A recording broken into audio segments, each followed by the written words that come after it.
Good afternoon. Corky Kessler, principal in a law firm, Deutsch, Levy, and Engel, and I'm an executive producer and an attorney who provides legal and business help for people that need the United States work from all over the country.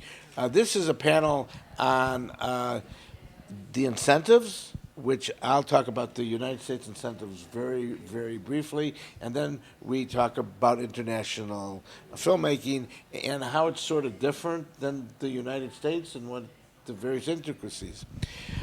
We have an incentive in the United States, and it's called 181. And the incentive in the United States can drastically affect someone's federal taxes, not state, we're not talking about state, but federal. And how the incentive works is if you're a United States company or you're a United States citizen, both of which who pay taxes in the United States, we have an incentive that says you can expense and take a loss against your taxable income for anywhere up to 15 or 20 million per picture and up to 15 or 20 million per television show times 44 episodes. And the difference in, although it cannot be a sexually explicit movie, although you can simulate sex all you want. So we allow in our incentive 25% of the service wages in the budget to be spent in any foreign country. So I can go to South Africa. I could go to England, which is an all-England group over here, and I can spend 25%. Now, the 25% that I spend in your countries, I can also get benefits of your incentives for spending. On a 10 million picture, if I spent 2.5 million in your country, I can get some money back through a London production company that funnels at 2.5 because you have an incentive. The same in South Africa, it would be valuable. So our incentive does one of two things. It allows the tax-paying investor to invest in a movie and make sure that some money comes back by way of his federal or her federal or their federal taxes being minimized because of their expense. And it gets to be an expense when the money is spent, not when it's invested. And also, when you package our incentive with a good state incentive in the United States, and there are 41 states that have incentives, we can guarantee the investor a recovery of 50 to 77 cents on every dollar, regardless of any sale or distribution. And the amazing thing is if I get incentives from you on my 25% or you on my 25%, then that increases it to 85 to 90% that I can get covered. So that's our incentive, and I will be very happy to send anyone information about it at Kessler at dlec.com. Now, that being done, we've got Peter Jonas with Red Rock Productions. Yeah. We've got Susan Douglas with Double D Productions. We've got Grant Bradley with Silver Lining. Delon Bakker from Mannequin Films. And we've got Carmen Cue, and your production company is? One Alliance Entertainment. Okay. So, when we look at international production, like, for example, Susan. Yes. Why did you go to South Africa, and why was there such an interest in you bringing your story that you're working and you're going to film in South Africa? Well, it was an easy decision because the director is South African. It's a South African story, and it's to be shot in Cape Town. It's very hard to emulate exterior in Cape Town. So one then starts to look at what co-production treaty might be in place, and there is one between Britain and South Africa. However, I decided not to go that route because I have found co-production partners in Africa, and so therefore it will be an African film as opposed to a co-production treaty. Yeah, we in the United States are not invited or part of any of the treaties that you have, and I don't want to get into a discussion about that because that could be hours, and I have definite opinions about that. But at the end of the day, you can avoid the co-production of your country with Africa by just finding people that'll help you get funding in South Africa, and you'll do your own non-co-production. Correct, yes. And also, you've got to look at the financials of the situation. And in actual fact, the rand is lower at the moment. And so, it makes it very economically viable to shoot in Africa as an African film. And Grant, do you get involved in the international sort of marketplace in films? Very much so. Bring it up. As a producer, I've made about I've financed and made about 50 films in 9 different countries. So I've done co-productions with New Zealand, Australia, Canada, UK, Germany, France. So yeah, very much in the international business, one way or another. But do you ever venture into the United States? We have not tried to take advantage of the Section 181. I'm intrigued with it. As you know, we've been having various correspondence on about it, and now that it's back in, I'm definitely interested in looking at it. I'm interested in knowing more about it. For one thing, I guess I would have a question about cultural requirements, and if there are any. And by cultural requirements, I'm meaning will the Section 181 apply if I brought a British DP in to work in the US? Will that apply? Yes, it will. Okay. And that's not part of your 25%. So you can bring in as many people from as many countries into the United States as long as they perform and get paid in the United States. So we have 25% of service wages that we can go to any foreign country, but your 75% can be from workers from all over the world. All over the world. Okay, so no restrictions on it. It sounds very attractive. I'm interested. And Peter, you've got a new company and you're getting into the business. It's relatively new, Red Rug Productions, but we've got a slate of about 7 films, of which 3 to 4 are active. 1 in the UK, 1 in New Mexico, 1 in LA, and 1 potentially in Thailand. So I won't go into the names and pitch the names of the films. But Why are you bringing a couple projects to the United States? What intrigues you? The tax in New Mexico, that was the first intriguing thing. Then we went out there, found the locations, looked at production team, looked at legal team as well, and set up a proxy in New Mexico. So that ostensibly was about 4 years ago, and we're now finalizing getting some funding together for that. We're always open to new suggestions, but that's been quite an intriguing part of that path. Then the one in New Mexico, as I said, that one is fairly soon to be made. Then we've got one called Nefarious, based in London, but that is a uniquely British story that we're going to be telling, and it'd be quite intriguing to share some of those things at a later stage with some of the partners. How about the Los Angeles one? The Los Angeles one is called The Love Bus, and it involves a sort of multicultural team on a bus. And I won't go into the details because it's still at a very delicate stage of negotiation. But Why LA? It moves through California, so ostensibly that's the paradigm for that. But So California doesn't have a very good incentive, and you're not going to get the best bang for your dollar. So what I recommend to you, take whatever outside shots that you want somewhere else and just ride let your it bus travel to wherever. to Louisiana, for instance, where the tax incentives are better. Because you're not going to protect your investors' money if you spend it all And I in know California. that your brief is to protect the investor more than the Well, creative. it's part of it. Yeah. But- Carmen, Yes. when we first met, you had a project based on one of the most important clubs in Cuba from a historical standpoint. And when we first met, you were going to do a documentary, and you were going to try and find a way to shoot it in your homeland, Cuba. And correct. you came from Cuba. Yes. You came to the United States at 5. Yes. All right. So what caused you to even think about that project? Well, it's a story that hasn't been told about several ladies that are the original dancers, also the talent musicians, casino dealers from the Tropicana that are still alive. They're up there in age. We decided to do a documentary about their lives, but after speaking with studio execs and distributors and so forth, they all recommended, and we took it under their advisement, that it would suit better as a feature. So we went in that direction.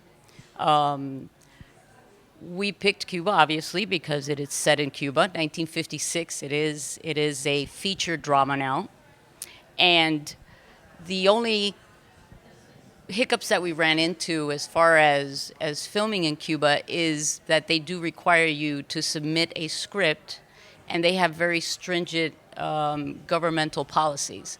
So if the movie does not depict the country or its people in a certain form, they will deny filming. But we've worked around that as well, where we could shoot exteriors in Cuba solely, but co-produce in the United States, and You could go to Puerto Rico. we could go to Puerto Rico. We could shoot inside a sound studio, recreate the actual Tropicana. So there's ways around it, and so that's what we're working on now.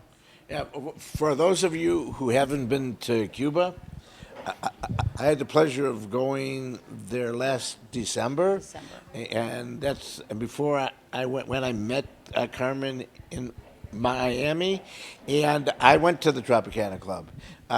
It's an amazing place to be, and Cuba's wants dialogue to continue, but they still have the restrictions that it's hard to bring a project there because the government has such strong holds on them. Why would we go to South Africa? Well, because South Africa is fantastic. I mean, it's funny that we're sitting in this panel and there's another producer, partly South African, someone that's shooting in South Africa. And part of my family I think was you in might South have Africa. done anything in South Africa? Not yet. So we got to get you out there. Yeah. No, South Africa is just, it's one of those film location destinations that just has everything. So it makes it very easy for a foreign producer to be able to shoot. So, people often ask me, what do I need to bring? Just, you and your director.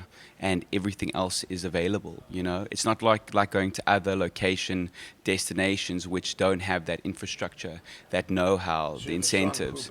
Yes, 100, not just the crew base. I mean, it's just also the intellectual capital that comes with making films and understanding the processes that you need to get that means of production to the point of being able to deliver a film of international standard.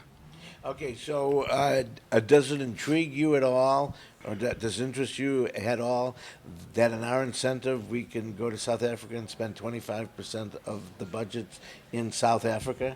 No, I think that's fantastic. It just obviously encourages American producers to be able to pick locations that best suit their projects. I think it would be fantastic if a lot of other countries followed suit. I mean, one of the things we're trying to do in South Africa is also liberalize some of the incentives that we have, just so that access is far easier. Yeah, I mean, we in the United States, we have an issue that we can't tap into your government incentives. I mean, really, although we can in South Africa, but there's no treaty that we can say that we can partner with. But we can co-produce together, as Susan's doing. We can say, we're not worried about the incentive. We'll worry about what we're going to get on our end. You worry about what you're going to get on your end, and then let's all do business together. Yeah. Our business is worldwide, and we have to understand that. So I come to South Africa, and I have a $10 million picture. I'm just using that as an example. And I say to you, I've got $2.5 million to spend there. Yeah. What do I get? So just to touch on Susan's situation, because it is a situation that does come up. When you are from a treaty country, you have two options. You have the co-production route, and you've got the foreign film incentive route. The co-production route, there's a lot of red tape involved, and the only real difference is you're getting about 10% on your production spend on your first $400,000. So it's not really a lot of money that you are going to get out of that co-production route for all the red tape that you have to go through and all the cultural tests. The other incentive is the foreign film incentive, and that's open to anyone. And your minimum spend is $800,000, and you get 20 to 25% back, depending on whether you do post-production or just production. About 25% back in your On your currency. qualifying spend, yeah. In your currency. In our currency that you just convert into your currency. Okay, yeah. So yeah, so what you spend locally, you'll obviously come in, buy rands, spend it. That will be audited, put back into the SPV, and then paid out. So how much is a dollar to the rand? Oh, it's wonderful. Okay. I had some friends from the studios in South Africa for a wedding in December, and they coined a phrase, rands to make them dance. That was just the ability of So my the rand can go. 2.5 million is worth a lot more. It's worth I mean, if you look at a Starbucks coffee, you're paying $1.65 for a coffee in Joburg, you know, so versus what you're paying in the States, which I think is $3.50 or 270. $2.70, for instance. So, so that's the sort of value that you are getting. You know, we looked at the value that producers are getting from the devaluation of the currency from the last 4 years, and if you look at it net of inflation, you're getting about 65% more value on a project than you were getting 4 years ago, just from the devaluation of the currency, not taking into consideration the Are there incentives. any talent restrictions? On the foreign film incentive, no. I mean, it's QSOP, so it's qualifying South African production expenditure, which is obviously local spend, certain spend. But I mean, of your spend, you can get 80% of it qualifying. I mean, one of those pitfalls with shooting abroad is people say, you know, I'll give you 50% on, you know, your qualifying spend, but then they don't have the technical equipment, they don't have the crew, so then suddenly that 50% becomes 50% of 30% of your spend and so forth. So South Africa, when we say 20%, we are in and about, you have the opportunity to claim back in and about that region. You know that I have a strong interest in South Africa. Yes. My great uncle founded Sophiatown, which was the first anti-apartheid city in all South Africa. So when Susan last year had me meet all the wonderful people from South Africa, I said, "Oh my God, I'll have an opportunity to come home and visit something that I'm very proud of." Yeah. So let me run through an example about 181 because it involves all of her countries. $10 million project. 25%. It doesn't matter. I can spend it in England, and I'll get what under your skin. 20%, assuming that you can qualify as a UK qualifying production, and you're going to have some. It's more personnel based than it is story based. Okay, but there's a way to do it. Probably. And is it very complicated? No. Is it no. very restrictive? Or just somewhat restrictive? Somewhat restrictive. All right, and I go to South Africa, and I spend. All right. So under 181, whatever I spend in your foreign countries is still 181 to the investor. So we don't lose the 25%. I mean, we get dollar for dollar credit for our 181 benefits. So that's also encourages people to really go because the taxpayer in the United States still gets the benefit of spending. Okay, so what's a taxpayer getting? I mean, you have federal taxes and you have state taxes. It's just federal. So it's just federal. So what's the corporate federal tax rate for a corporation? It's 40 or 45%. Okay, so that's a significant saving for them. And individual, the highest tax bracket is 42% now. Okay. So it's a real savings. What's the normal depreciation rate if you weren't under 181? 5 to 7 years. 5 to 7 years. I thought it was faster than that. I mean, if No. you have no income from the movie, can't you write it off over, like 2 years? No. Okay. No. 5 to 7 years. Yes. Okay. So my 75% that I spend in the United States, we still get the 25. I'll give you an example of how 181 can help, and this is a unique United States production. I'm involved in a movie on the last chapter of Miles Davis' life. It's based on a book called Miles and Me, and the budget is $15 million, 1-5. And we have a French sales company that has given us a contract for $8.75 million. So that's a pretty good start to recoup, because all we have to do is deliver a movie. They have no quality control when we do it. And it's going to be filmed in New York, which is a 35% because we use it in an authorized studio in New York. And it's a 181 movie. So when we finish the movie, the investors are in a profit of almost $1 million. We don't have to wait to see if it makes money at the box office. We're counting those dollars as soon as we can. So I'm amazed that these foreign countries that have incentives don't come to the United States and say, let's work together with our incentives. Okay, what about, I mean, 181 over the years has been in, and then it out, and then it's in. So it came in again, what, the beginning of this year? Yeah, but it's been continuous. There's never been a break. There's never been a break. Yeah, there's been a year that it hasn't been done, but then in December, January, the next year, it came back again and covered the year that it was gone. So there's never been a gap, really. So the latest... Since 2004. Okay, the latest round, is that for a specified period? Is it for a Yes. year, for 2 years? It's going to sunset at the end of this year. End of 2016. Right, but films can be grandfathered, and it's important, I guess, that I talk about that. For you to be grandfathered under 181, and I just grandfathered 41 pictures for a studio, you only need to have a screenplay in my file. It can change, but by the end of December, I need a screenplay. I need a summary budget or full budget, but that can change. But okay, and you need 1 day of photography with some dialogue from the screenplay that I have, and I have to have that in my file, and that doesn't need to be in the movie really. And you need the legal documents for the investment, but you don't need investors.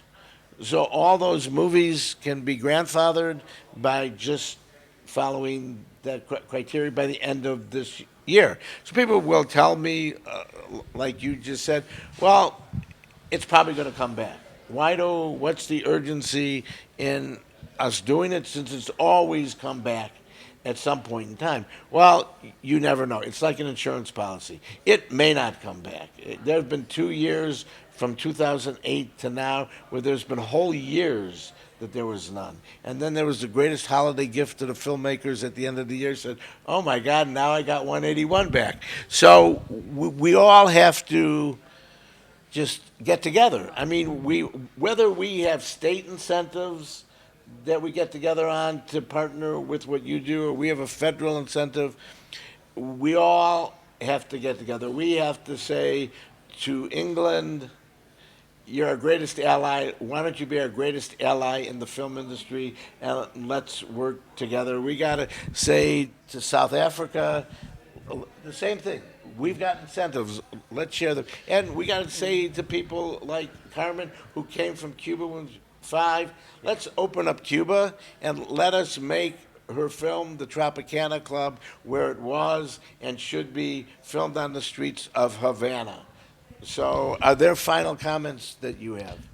Well, no. I look forward to better relations with the island of Cuba, and hopefully they'll be more open to productions just like ours. Are there any final comments? Come shoot in South Africa. I'm certainly going to join him on that one. And we'll be there is a production that we've got for 15 million euros in South Africa, of which 80% will be shot there. And we are looking for a production partner in Germany, potentially, but we're trying to find English and US ones. So.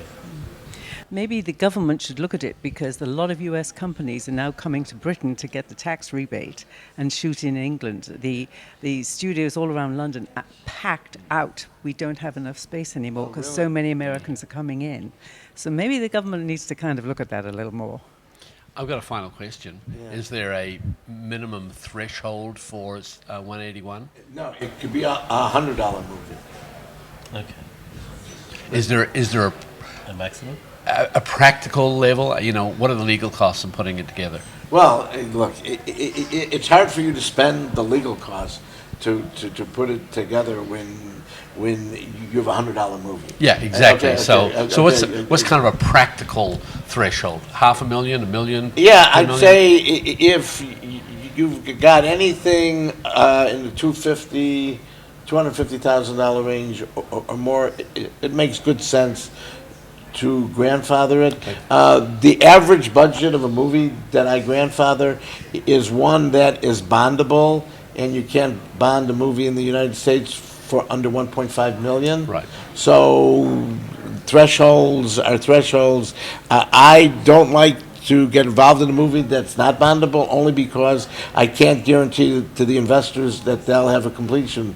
They'll be able to complete it. I want a completion bond to protect my. And how hard is it to find the investors? That's the 64. There are rich people. There are rich people in every city in every state of the United States.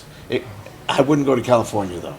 Outside of California, there are rich people and companies that would love for your production to come there, because it positively affects over 15 businesses in where you shoot, and it employs 300 people or more on an average movie, and it's a jobs bill, and all these cities and all these states would love for you to roll through town. Thank you. Thank you. Thank you very Thank much.